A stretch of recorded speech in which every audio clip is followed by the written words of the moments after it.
একটা কথা কি তোমরা জানো? শাশুড়ি কখনো মা হতে পারবে না, আর মা কখনো তার সন্তানকে আঘাত দিয়ে কথা বলে না। কোনো মাই তার সন্তানকে আঘাত দিয়ে কথা বলে না। যেই মাগুলো সন্তানকে আঘাত দিয়ে কথা বলে সেরা মা না, সে মা না, সে হচ্ছে একটা ডাইনি, অহংকারী, শাকচুন্নি। কারণ সন্তান হাজার ভুল করলেও তার কাছে সে সোনা।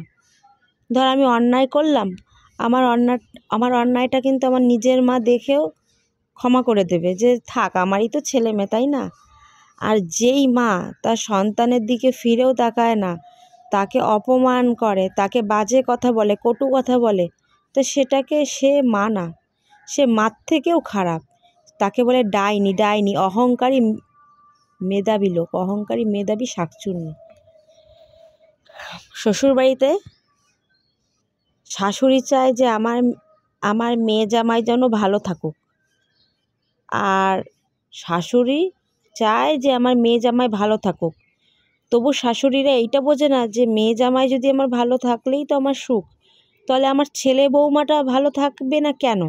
আর ছেলে বৌমা যদি একটু ভালো থাকে, জ্বলে পুড়ে ছারখার হয়ে যাবে রে। শাশুড়ি বলবে কি, হায় হায়, আমার ছেলেটাকে বুঝি এই কেড়ে নিল রে, আমার ছেলেটাকে আজকে কেড়েই নিল, এই বিয়ে দিয়েই বড় ভুল করেছি। দেখো আমি ছেলে বিয়ে দিয়ে আমার ছেলে এখন পর হয়ে গেল, এখন বউর কথায় ওঠে আর বসে, বউর ভেড়া হয়ে গেল আমার ছেলেটা।